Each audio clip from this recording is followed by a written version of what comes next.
साईं बाबा को शिरडी में मत ढूंढो।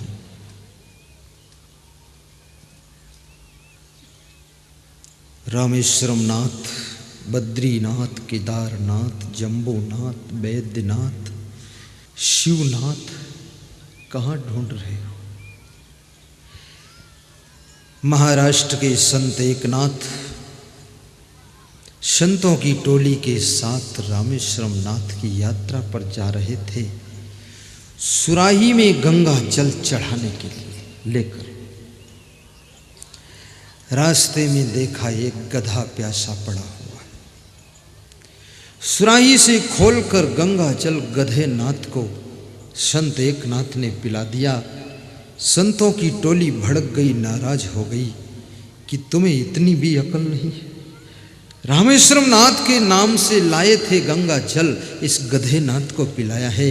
गंगा जल का अपमान किया तुमने, रामेश्वरम नाथ का भी अपमान किया, आपको बहुत बड़ा पाप लगेगा। संत एकनाथ ने कहा क्षमा कीजिएगा, रामेश्वरम नाथ को पिलाने वाले बहुत लोग हैं, पर इस गधे नाथ को पानी पिलाने वाला केवल संत एकनाथ है। मैं इसको पिला दिया, कोई बात नहीं। भगवान श्री रामेश्वर नाथ से मैं क्षमा मांग लूंगा।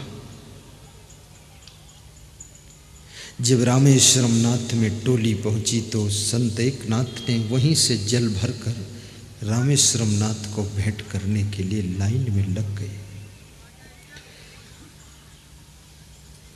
टोली के सभी संतों ने जल भेंट किया रामेश्वरम नाथ पर। कोई आवाज नहीं, कोई आकाशवाणी नहीं। जब संत एकनाथ ने जल चढ़ाया तो कहते हैं कि आकाशवाणी हुई, एकनाथ तू यहाँ व्यर्थ क्यों आया है? मैं तो गधे के रूप में तुझको रास्ते में ही मिल गया था, तो मेरे ऊपर जल चढ़ा चुका। संत एकनाथ आश्चर्य में पड़ गए, बोले मैं तेरे से खुश हूं, पंछियों पर भी दया करना, पशुओं पर भी दया करना, अपने माता पिता के ऊपर भी दया करना।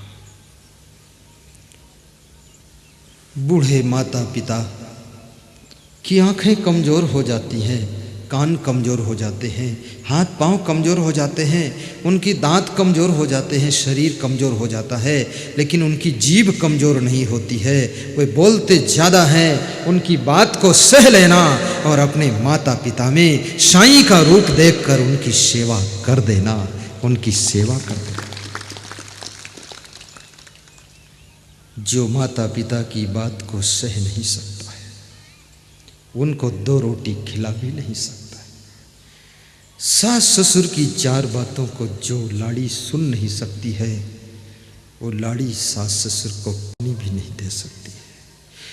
और मैं बुजुर्ग सास ससुर माता पिता से कहूँगा, तुम्हारे सबंग कमजोर हो रहे हैं धीरे धीरे, तो जरा अपनी जीभ को भी कंट्रोल कर लेना। ये जीभ बड़ी वर्जिनल होती है। मजा देखो, दांत जन्म के बाद निकलते हैं और मरने के पहले ही 2 बार टूटकर विदा हो जाते हैं। जीभ जन्म के पहले से साथ में आती है और मरने तक कटर कटर बोलती है, और कंट्रोल ना करो तो न जाने क्या क्या बोल देती है। जीभ बहुत खतरनाक है।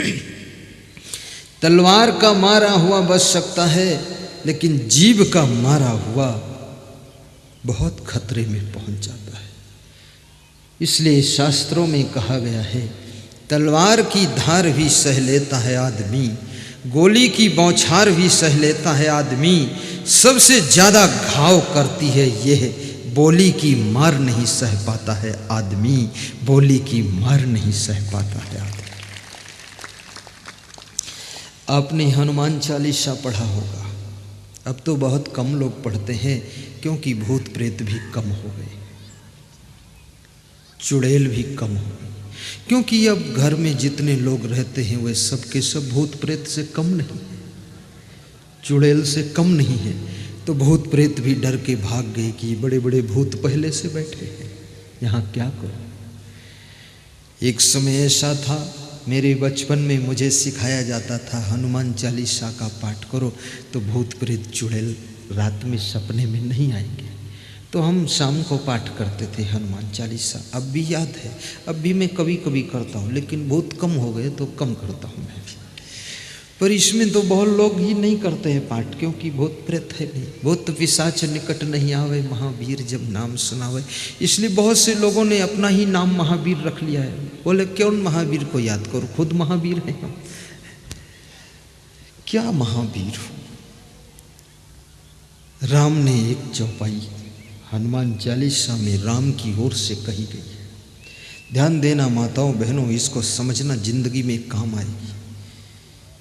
आपन तेज सम्हारो आप, आपन तेज अपनी आंख के तेज को, वाणी के तेज को, बुद्धि के तेज को, श्रवण के तेज को, कर्मों के तेज को, चरित्र के तेज को, ब्रह्मचर्य के तेज को जो संभाल लेता है, तीनों लोक हाँकते कांपे, तीन लोक में उसका नाम अमर हो जाता है। ऐसे मरी मराई ताली बजा रहे हो।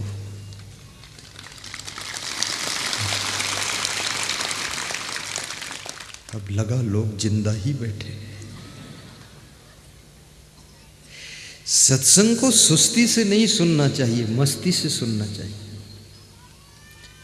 और सत्संग में हंसना भी खूब चाहिए, क्योंकि यही हंस लो, यहां से जाने के बाद घर में तो रोना ही रोना है।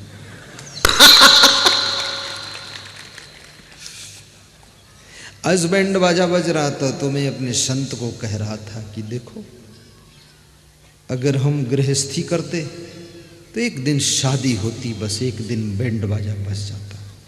और मैं साधु हो गया तो हर गांव में रोज बैंड बाजा बज रहा है। त्याग में क्या ताकत है।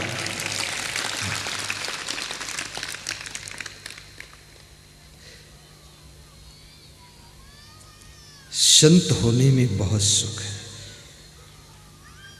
जिसके मन में इच्छा हो संत बनूं, चुपके से हमको अलग मिल जाना। तो इसमें अच्छा खाने को भी ठीक मिलता है, वो भी फायदा है। आज मेरे लिए नाश्ता आया था, समोसा और जलेबी। तो मैं खोल के देखा, इतनी मस्त जलेबी। हमने कहा कमाल है। समोसा भी टाप का, दर्शन करते ही आनंद आ गया। कल भी गुलाब जामुन आया था। अब ये मत समझना तुम संत हो जाओ तुम्हारे लिए भी आएगा, हो सकता कुछ भी ना आएगा। क्योंकि ये भी भाग्य की बात है। एक कोई साधु नदी किनारे बैठा था। कोई सेठ नदी में, नर्मदा में स्नान करने आया। साधु को देखा, घर गया, नौकर को कहा उस साधु के लिए रोज हलवा पूड़ी खीर बना करके भेजना, 5-6 प्रकार का भोजन। तो रोज थाल पहुंचती थी, वो खाता था, भजन करता था, नदी किनारे समाधि लगाता था। तो उसको देख करके उसके ही गांव का एक और आदमी सोचा साधु बनने में फ़ायदा है, रोज़ माल खाने को मिलेगा। तो वो भी वहीं पर दूसरे दिन बैठ गया, ओढ़ करके चादर, राम नामी चादर, श्री राम जय जय राम, बैठ गया। तो सेठ फिर स्नान करने आया, डुबकी लगाया, देखा एक की जगह 2 साधु बैठे हैं। तो सेठ के मन में हुआ ऐसे साधु कैसे बढ़ गए। तो सेठ घर को गया और नौकर से बोला कि वहाँ 2 साधु बैठे हैं, आज 2 थाल में भोजन ले जाना। एक थाल में जो है मोटी रोटी एक ले जाना और टमाटर की चटनी, दूसरी थाल में 6 प्रकार का पकवान बना कर ले जाना। दोनों के लिए अलग अलग भोजन पहुंचा। थाल खोल कर देखा तो उसकी थाली में वो रोटी मोटी बाजरे की रखी और चटनी टमाटर की, नमक धनिया वाला पीसा हुआ। तो उसने कहा कमाल है, आपकी थाल में गुलाब जामुन है और ये पूड़ी है, कचौड़ी है, खीर है, मेरी थाली में वही है जो घर में मिलता था, वही यहाँ है। मैं तो बाद को इधर आया, ये बाजरे की रोटी पहले से कहाँ आ गई था, ये क्या है। तो उसने कहा सेठ से कह देना ये भेदभाव क्यों कर रहे हैं, हर संत को बराबर खिलाना चाहिए। तो सेठ से नौकर ने कहा वो दूसरा साधु ऐसा बोला है।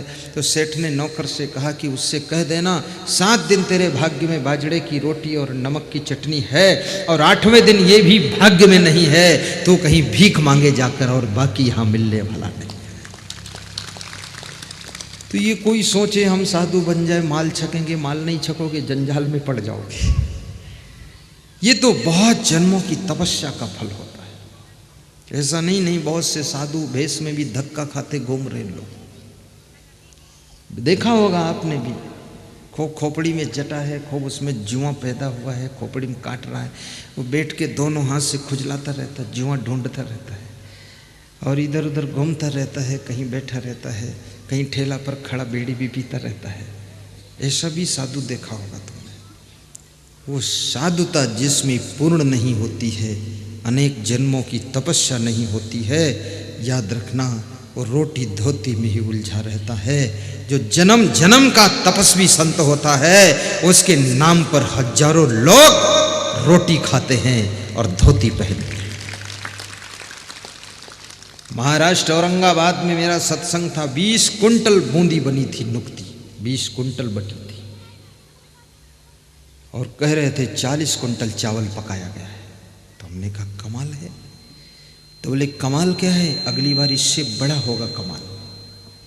जिसने माता पिता की न सेवा किया, बहुत दर्द भरी पंक्ति है। जिसने माता पिता की न सेवा किया, ये ऊंची आवाज है इसकी, उसको गंगा नहाने से क्या फायदा, उसको गंगा नहाने से क्या फायदा। जिसने माता पिता की सेवा किया, बहुत जोरदार है। जिसको मतलब है बस अपने आराम से, वाह, जिसको दूसरे की आराम की फिक्र नहीं है, जो दूसरों को आराम कराता है उसको बिना आराम के ही राम मिल जाता है। जिसको मतलब है बस अपने आराम से। कितने लोगों का निशाना हमेशा बिस्तर पर ही रहता है। सोना और खाना और पाखाना, 3 काम अनिवार्य रहते हैं। खाना, पाखाना, सोना, ये तो जानवर भी कर लेते, इसमें कोई विशेषता नहीं। जानवर अपने माँ बाप का ख्याल नहीं करते हैं। याद रखना, जो माँ बाप का ख्याल ना करे वो जानवर से कम नहीं है। और आदमी देवता ना बने, इस बात की कोई गम नहीं है। आदमी दानव नहीं बना, ये बात भी कोई कम नहीं है, ये बात भी कोई कम नहीं। जिसको मतलब है बस अपने आराम से, और ये दूसरों की मुसीबत से क्या वास्ता। जिसने माता पिता की न सेवा किया, उसको गंगा नहाने से, उसको गंगा नहाने से क्या फायदा, उसको गंगा नहाने से क्या फायदा। धन्य हो आप, नर्मदा माँ की गोद में तुम्हारा गांव है। इधर माँ नर्मदा में डुबकी लगाना, घर में अपनी माँ की सेवा भी कर देना। और मैं कह रहा था कि हनुमान चालीसा में राम ने एक बात हनुमान को कही है, बड़ी समझने जैसी बात। क्या है? रघुपति कीन्ही बहुत बड़ा। राम हनुमान जी की बहुत बड़ाई करते हैं। बड़ा काम करने वालों की बड़ाई होना ही चाहिए। अच्छा काम करने वालों का नाम होना चाहिए। लेकिन जो अच्छा काम करते हैं उनके अंदर इच्छा नहीं होना चाहिए कि मेरा नाम हो, लेकिन अच्छा काम करने वालों के बारे में जब सुनो तो उनका गुणगान करना चाहिए कि बहुत अच्छी सेवा कर रहे हैं। गोपाल मणि महाराज कितनी बड़ी गौ भक्ति कर रहे हैं। पंडित कमल किशोर नागर गौ माता के लिए कितने गौशाला खुलवा चुके हैं। उनको धन्यवाद दे दो। खुद इतना अच्छा नहीं कर सकते हो, लेकिन अच्छा करने वालों की दो शब्द में प्रशंसा तो कर सकते हो। प्रशंसा भी जब मनुष्य नहीं कर पाता है उसका कारण होता है अच्छा करने वालों से भी उसके अंदर ईर्ष्या पैदा हो जाती है, तब प्रशंसा के शब्द नहीं निकलते हैं। और जिसका मन ईर्ष्या से मुक्त होता है वो किसी की प्रशंसा करने में उसको कभी हिचक नहीं होती। धन्य है पंडित कमल किशोर नागर भी धन्य है। यहाँ उनका भी आगमन हो चुका है, शायद आए हैं। मेरी व्यास गादी उनको धन्यवाद देती है और मेरी तपस्या के प्रभाव से 10 वर्ष उनकी उम्र और बढ़ जाए ताकि गौ माता की सेवा। गोपाल मणि महाराज की वाणी में और प्रखरता आए, साहस और धैर्य गौ माता की सेवा के लिए उनका दिन दूना रात चौगुना बढ़ता रहे। गोपाल मणि महाराज की जय। मैं भी गौ माता को मानता हूँ, लेकिन मैं ये जो माता बैठी इनका ध्यान ज़्यादा रखता हूँ। सब माता बहुत है हिंदुस्तान में, माता भी इतनी है, लिस्ट लंबी है। गौ माता, धरती माता, भारत माता, जननी माता, कितनी माता। ये भारत देश है जहाँ पर देशवासियों ने अपने देश को भारत माता कहा है। एक देश है वर्ल्ड के अंदर, वन कंट्री, जिसको हमने माँ का रूप दिया है। भारत देश के वासियों, ऐसा कोई कार्य न करना जो भारत माता का गौरव कम हो जाए। बाकी भारत माता की सेवा करना है। जिस भारत माँ की गोद में जन्मी हुई किसी माँ ने मुझे जन्म दिया है, उस भारत माता के लिए हमको बहुत काम करना है। सत्संग को बहुत जोर शोर से उठाना है, मनुष्य को महान बनाना है, घर के कलह कलेश को मिटाना है, लोगों की दारू जर्दा पान सुपारी छुड़ाना है, लोगों की चिंता टेंशन को दूर करना है, लोगों की जिंदगी को सुख शांति से पूर्ण करना है। ये मेरी जिंदगी का परम लक्ष्य है।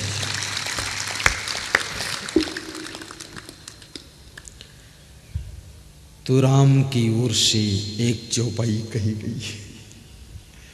क्या है वो?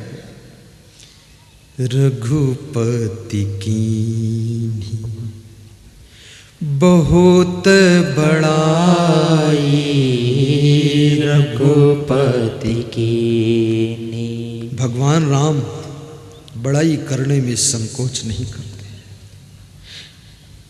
जो बड़ा काम कर रहे हैं उनकी बड़ाई कर लिया करो। रघुपति कीन्ही बहुत बड़ाई। और क्या कहते हैं राम? तुम मम प्रिय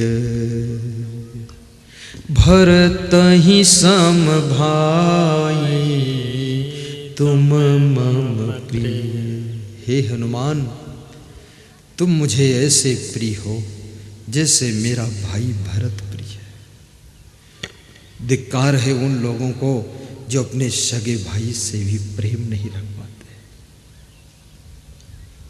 धन्यवाद है राम को जो एक बंदर को भी अपना भाई मानकर कह रहे हैं तुम मेरे भाई भरत जैसे हो।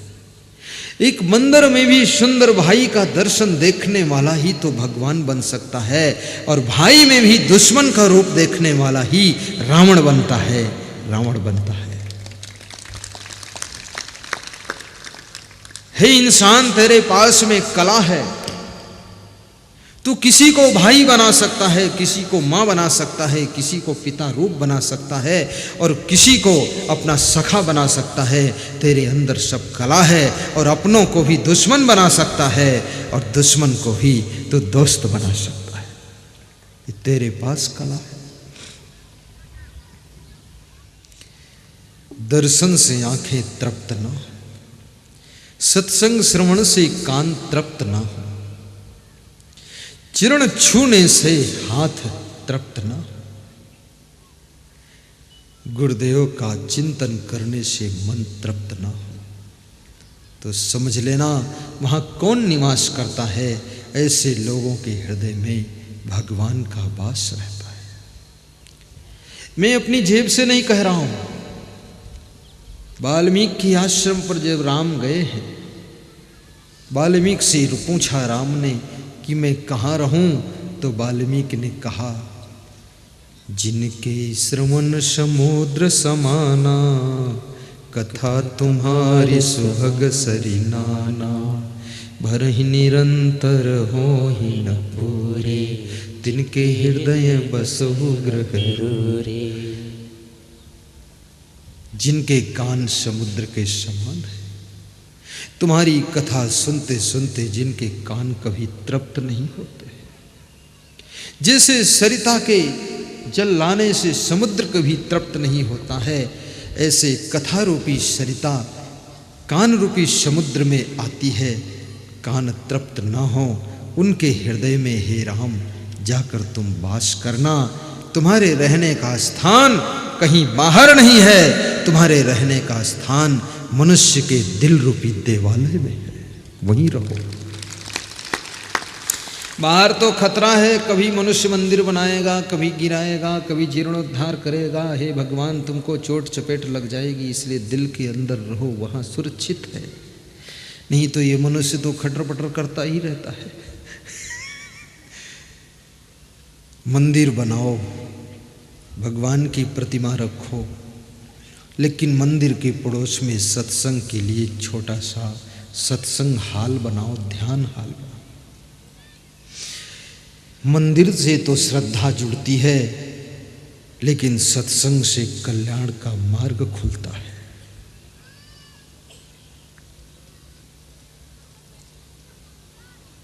साहिब बंदगी, साहिब बंदगी। राम जी हनुमान जी की बड़ाई कर रहे हैं। कभी कभी राम बनकर अपने घर में काम करने वालों की भी बड़ाई कर देना। कभी कभी कह देना, लाड़ी तूने चाय बहुत अच्छी बनाया है। अच्छी हो ना हो पर कहना जरूर, अच्छी ही है और क्या हो सकती है। कभी अपनी वाइफ से कहना कि तुम भोजन बहुत अच्छा बनाती हो, और कभी अपने पति से कहना कि आपको धन्यवाद है जो इतना काम करते हो, कैसे करते हो। इतना डील करना बहुत कठिन है। अभी सत्यमित्रानंद महाराज से भेंट हुई गुजरात में संत राम मंदिर नडियाद में। नडियाद आनंद खेड़ा जिले के पास में है। वहाँ संत राम महाराज का मंदिर है, जहाँ पर 5000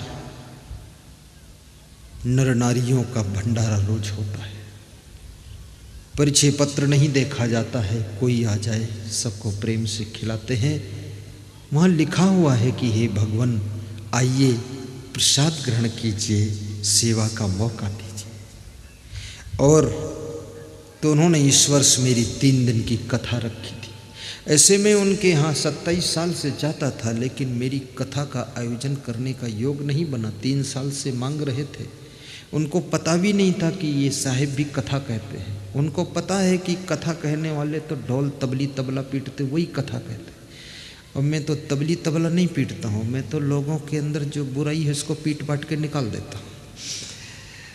तो उनको मालूम नहीं था। एक दिन उनके पास में बैठा जो वहाँ के बड़े महाराज है, थोड़ा सत्संग स्टार्ट हुआ, तो मैंने जो सत्संग में डिस्कस किया ईर्ष्या पर,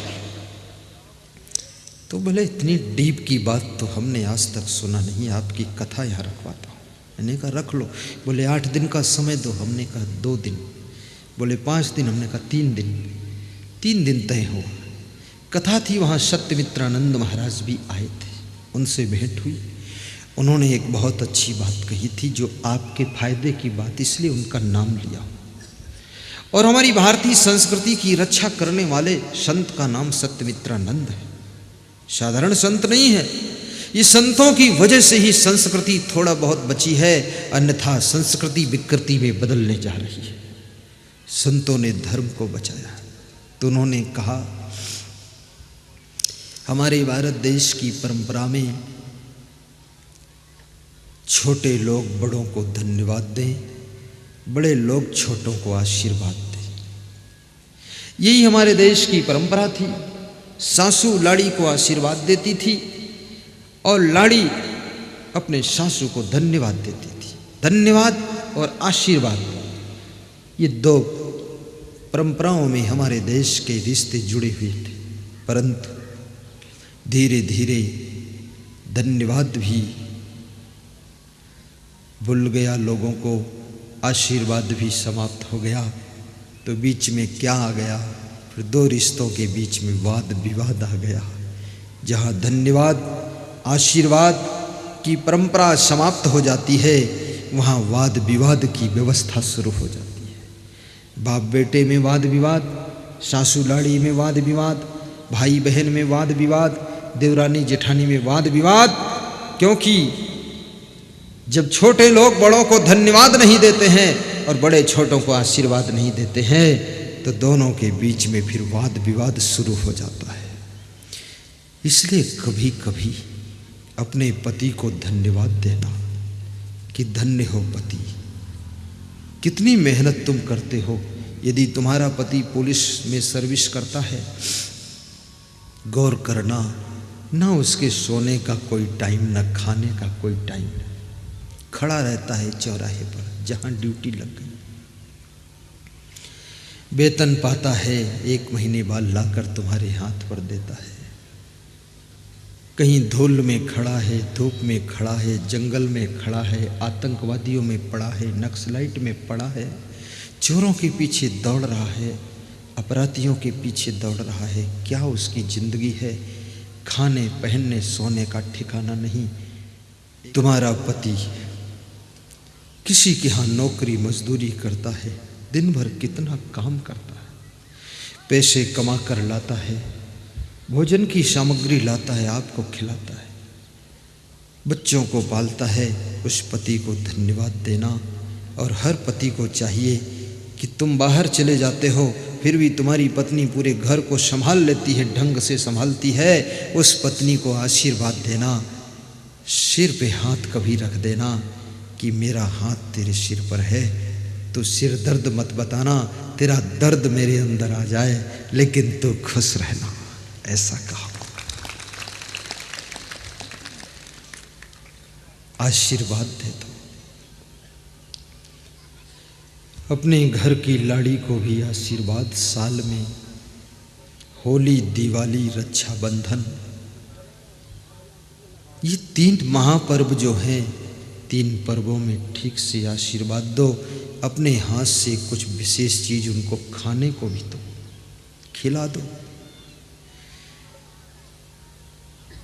थोड़ा आदर कर दो अपनी लाड़ी का भी। कितने घरों में लाड़ियाँ बहुत रोती हैं, दुखी रहती हैं कि ये सास ससुर, हे भगवान ये कब मरेंगे। प्रार्थना करती रहती हैं अपने भगवान से, भगवान मैं लंबा जीऊँ न जीऊँ, पर मेरे सास ससुर को जल्दी ले जाओ। इन्होंने सांस लेना भी मुश्किल कर रखा, उल्टा प्रार्थना चल रही है।